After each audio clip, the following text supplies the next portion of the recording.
Hello, and welcome to the introductory video for the Aliyah Mystery School. So in this video, I am going to explain to you a little bit about me, a little more about me, so that you can sort of understand where I'm coming from and why I have started the Aliyah Mystery School, why I have started it now, and what my intention is with it. The second thing that I want to talk to you about is why I have made the decision to move my video production in the direction of a private school rather than posting it on this public format.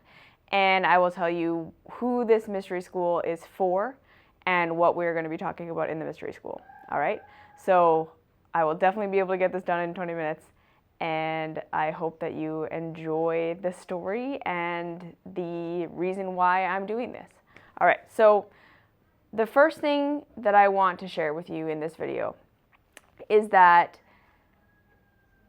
I have had a very interesting and unique life. And I know that everybody has, and everybody is interesting and everybody is unique. And this is what shows me and tells us that we are all truly here for an individual purpose. Yeah? That nobody ever will be and nobody ever has been exactly like you, and nobody ever will be and nobody has been exactly like me.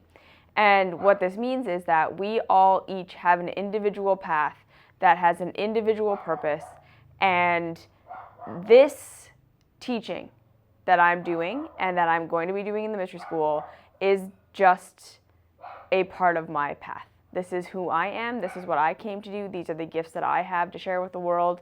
And this is about me stepping into my role to facilitate the awakening masters that are on the planet right now. So I was born in a small town in Red Deer, Alberta, Canada, to two very non-religious, very normal parents. And when I started talking around the age of 1, my first questions that I was asking my mom and dad were about God and about heaven and about what happens after we die. And they had exposed me to nothing, no religious practices, no spirituality. There was no set spirituality in our home. And so they were kind of freaked out, and they didn't know why I was asking those questions. They didn't have answers to my questions. And so this is why we started going to the Christian church. They really had no idea what else to do, so they started taking me to church, and then later my little sister. And that was essentially my introductory into spirituality, was through the Christian church. Now, growing up in the Christian church, I was having a very different experience of what being a Christian is than I think everyone else was having. All right? So to me, from the very get-go, the very beginning, I knew inside myself that I should be able to hear the voice of God, that I should be able to ask a question and get an answer, that I should be able to explain why things happen and why they're happening. And at the same time, I was very, very, very aware of the suffering on the planet. So literally by the time I was in grade 1, my mom was sending me to the guidance counselor because I was so upset about how upset everybody was. And so my emotional sensitivity and awareness was really, really high always for my entire life. I always cared about my friends. I always cared about what was going on in the world. I couldn't watch I couldn't watch cartoons. I couldn't watch the starving children in Africa commercials. I was just hyper emotional and hypersensitive to absolutely everything that was going on around me. And again, not really having the words to explain it, and of course not having the context of knowing that other people weren't having the experience that I was having. I thought everyone felt everything that everyone else was feeling, and not really knowing that I was feeling what everyone else was feeling. I just thought that life was just this emotional, overwhelming experience. And I couldn't understand why everyone was in so much pain. I couldn't understand why people weren't able to get out of their pain. I couldn't understand why people weren't talking about their pain. So this was another big thing, that in the Christian church, and especially in my family, and just it seems to be the code of ethics of normal society, is that we just don't talk about these things. We don't talk about our pain. We don't talk about our emotional pain. We don't talk about the issues that are going on because we have a big fear of looking at our issues. And I was the type of person that had no capacity to not point out the pain in the room. So, as I say, growing up, I have this insatiable desire to know God, to know how the universe works, to know how things should function. I have an incredible emotional sensitivity where I can tell what's going on with everybody. I knew what was happening with everybody and their parents and what was going on with them. And then as I started to grow up, this in the Christian church was labeled as the gift of prophecy. So I started to be able to express that I could see what the outcome of people's choices were going to be. And I could see where people were headed, and I knew what they were going to be when they grew up and what they were going to do and all of these things. And people were just saying, oh, that's a prophetic gift. You have the gift of prophecy. Where to me, again, so what this did was when people were making choices that were going to hurt them emotionally, mentally, physically, spiritually, I couldn't understand why they were making those choices because I thought it was obvious to all of us what the outcome of their choice was going to be. Only very later in my life did I figure out that not everybody has this, that people aren't seeing what I'm seeing, people aren't picking up what I'm picking up. And so in a lot of ways, again, I would watch people make choices from their pain that I was empathically feeling for them and being so frustrated that they were making the choices they were making because I was like, you don't have to do this. You shouldn't be doing this. This is a terrible choice. And then not understanding why people were doing things to hurt themselves, like taking drugs or having sex or just any of the myriad of things that people do in the world to try and numb their pain or to get rid of their pain, and not understanding why they were doing that, telling them they shouldn't be doing that, and then when there would be a negative consequence, they would blame me. They would be like, you're the reason this negative thing happened from what I was doing, because you said it was going to happen. Or they would be like, you're making me feel bad about doing this thing that I'm doing. Like drinking alcohol or eating the shitty food or whatever is fine until you said something about it. So I was going through my life, again, very confused at why people were doing things that hurt themselves, very confused at why everyone got so upset with me every time I told them what I was seeing in them that I thought was obvious to everyone, which I later found out that it wasn't. And then at the same time, being obsessed with God and not knowing that not everyone was obsessed with God. So I memorized the books of the Bible when I was 5. I was baptized. I asked my parents to let me get baptized when I was 7. I was the youngest person in our church to ever get baptized because in the Christian church you have to choose. You have to choose to get baptized. There's the christening when you're born, but the actual act of baptism usually happens later on when you're aware enough to choose.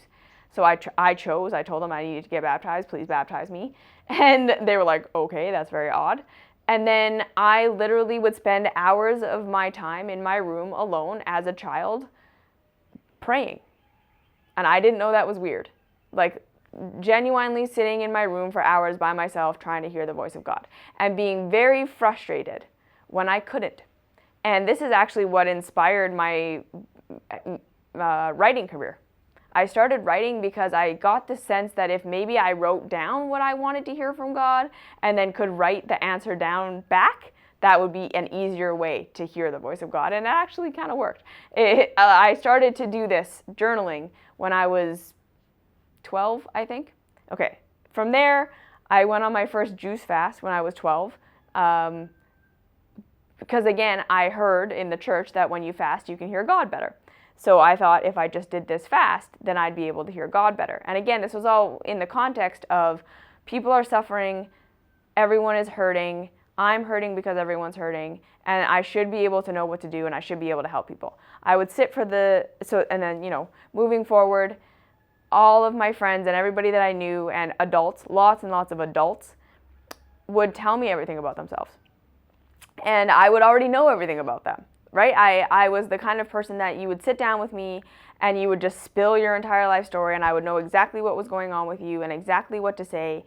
And essentially, I was working as a counselor from the time I started going to school, probably since kindergarten. People came to me with their problems. I would know what was going on with them. They would have a cry with me, and then I would give them some advice or something to do to move forward. And so that was kind of my introduction to life. That's what I thought life was. I thought we should be able to hear the voice of God all the time, and I knew there was something blocking me from that, and that really frustrated me. But I was obsessed with getting there. I have always been able to read people and know what's going on with them and figure that out, and what we should be doing and what we shouldn't be doing in order to get the right results. And I've always been able to predict the results of people's behavior. So I've always been able to know why people are acting the way that they're acting, and what they can, so what their past is and why they're hurting that way, and the results of the behavior they're going to get, and then what they could do different. So that's been my life experience. And then as I've grown up, I left the Christian church and started exploring spirituality, and then at the same time, I want to just put in there too that I was physically very ill. I was born with colic, and then it turned into just chronic stomach aches that eventually turned into IBS that I'm sure was colitis. We just never got it tested. I had chronic ear, nose, throat infections, always getting sick, like just very sick as a child for my entire childhood. That was getting sicker and sicker and sicker. As I got into puberty, I developed cysts on my ovaries, and I was just falling apart. And then in my family history, I just want to make this clear as well, that all of my female cousins, by my age that I am now, have had a serious diagnosis of some sort, have a disease, have had surgery, have gotten very sick. And they were following the kind of same lineage that I was. And so I was on the path to that. And so when I was 14, I took my health into my own hands. Again, very odd thing to do. I decided I was going to fix my body. Doctors couldn't help me. My mom couldn't help me. Naturopaths couldn't help me. I was going to figure this out. So I started on this journey of physically mending myself, and this started to really heighten all the things that were going on with me spiritually. Fast forward, I got into yoga. I got into yoga again at 14. I got a job. As soon as I was able to get a job, I started babysitting when I was 12, and I saved all my money. And I basically spent my money on a yoga pass for the summer in between grade 8 and grade 9 because I needed to do yoga. And again, not really realizing that was a weird thing to do. And so all of these things, right, this has just been my life for my entire life. Moving forward, I started getting into yoga, getting into meditation, and little did I know, I was having Kundalini rising experiences and all of these things that people talk about as being like so special and what people seek after in their spiritual journey, the powers, like the being able to have a vision and see the future, and I can put myself in other people's bodies and know what they're feeling, and all of these things, all of these skills that I had that I just thought were normal. So that's another thing. I literally thought everyone sits down in meditations and sees a whole vision of their life, and their emotions are personified, and you can just figure out where they're coming from and what you need to do about it and how to change your life. And I did not realize, again, that was odd. I didn't know that having the physical sensations of energy rising and moving through the body was weird. I just thought that was what happens when you sit in meditation. So the reason I'm telling you this is that through this whole thing, I did not know any of this was special. I did not know any of this was not the experience everyone else was having. And I did not know that not everyone was experiencing life the way that I was and seeking God the way that I was. So as I started to realize this, I started to see that, okay, there are things that I know and things that I've learned because of my specific quest, right? So this path that pulled me, I was obsessed with God, and I was never able to make a normal life work for myself. I was too sick. I was too emotional. I had to figure out some other way of living that put me in a place where I felt like I was in alignment with God, in alignment with life, and in alignment with life generation. And so, but there was nobody teaching this stuff. There was nobody telling me what to do. I didn't have mentors. I didn't have gurus. A lot of the time I would go to counselors and gurus and mentors in all forms, Christian to Kundalini masters and very few people have ever had any really insightful thing to offer me, because they were all like, we don't know, we're not having an experience like you, I don't know what's going on with you. So I really had to figure this out for myself. This has been such a deeply internal journey, and I want to give credit to Martha Beck. Her work has been very, very monumental in my life. But again, so much of the work that I read and so many of the spiritual texts that I've read and all these things, to me, I was like, why are people writing books on this? Isn't this obvious? Isn't this what we all know? And again, figuring out that no, not everybody seeks out this information, and not everybody has this information readily available to them as a person because they've sought it out for their whole life. So this is why I'm starting this school, right? So I looked around the world and I saw that people were not loving themselves. I could see that the root cause of all of this pain that I had seen in everyone that I'd ever known and worked with for my entire life, up until I was about 25 when I started the Perception Trainers, was this lack of self-love.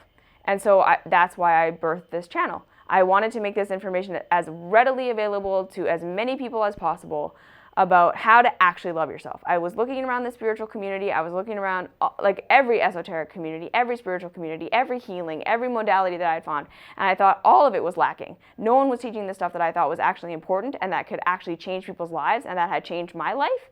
And so I was like, well, I'll do it. And I'm going to do it for free because I love this. So that was how that happened. I always had another job on the side. And this has never been about making money. This is my passion. This is what I would do for free and have done for free for my entire life, okay? So that's getting to where we are now. So now where we're at is why I'm starting the mystery school, why I'm starting to take this stuff offline and put it off public and put it into a more private thing. We just need to look at it like this, okay? This life that we live is like university. It's like school. All right? So in the beginning, we all learn the same stuff. There's foundational things that apply to everybody. And that's like grade 1 through grade 12. We're all taking the same courses. Everybody's learning the same stuff because this is the foundations of what we all need to know to have a successful life. And this is what the Perception Trainers YouTube channel and all the writing that I've done and all the books that I've created and all this stuff has been. This is the general information that no matter what your life path is, no matter what you're going to do, no matter where you're going to go from here, you need this information. That's what this was about, okay? So I have laid down what I believe to be are the foundations that apply to everybody. No matter what your specific life path is, no matter what your calling is, no matter what you care about, this work will help you discover who you are, what you're about, help you to start move through the conditioning that causes you to be a self-sabotaging person so that you can start to become life-generating. That's what this has been. Now, from here, we need to understand that we all have a different life path. We all have a different purpose. We all have a different journey. And that is like when we start to get into university. So when we start to get into university, if you're going to be a biology major, maybe in your first couple of years, you'll take a history course and a writing course. But as you start to develop along your path and you start to get more specific, you stop taking the general courses and you start focusing in on an area of study. That is what the Aliyah Mystery School is. This is simply a focused area of study for people who are on a specific life path. Okay? The Aliyah Mystery School is not an exclusive school that is better than the material that I put out or higher or more awakened or more aligned. It has nothing to do with that. It is simply understanding that we are all on a specific life path. And so at some point, the information about biology becomes irrelevant to the art history major. If you're going to go into art history, you don't need to study biology anymore. You need to study art history, and you need to get really detailed and complex about art history. If you're going to study biology, you don't study art history. You study biology and you study it in depth. That is what the Aliyah Mystery School is about. I am now going to be teaching the in-depth stuff for the people who are the healers, for the people who this path has called, okay? Where you have not been able to make normal life work. You're highly energetically sensitive. You know that you should be able to hear the voice of God or understand how the universe works, and you feel like there's something blocking you. You know there's something going on with your body and you don't know what it is. You feel like you're grasping at straws. You've never been able to make normal life work and you can't do it. This is who this is for, okay? It is for the people who have been called to take this specific path. And the reason I'm making this school is because it is what I would have wanted on my path. I want to simply be able to condense all the information that I've learned into one space for the people who are on this path. And that's what I'm doing with this school. I'm just going to get focused about information that is irrelevant to most people. But for the people who are called to know God, to be the healers, the light workers, the transmuters, the people who know that all they care about is awakening and becoming the highest version of themselves and ascension, That is what the school is for. That is what the school is about. And that is why I'm doing this. All right? So this is not about abandoning anybody, and nor is this about saying anyone's better or worse than anyone. This is just to say I'm going to start to specialize and focus now where I have the most authority to teach. So that's all. If you want to check it out down below, you can. And I'll see you later.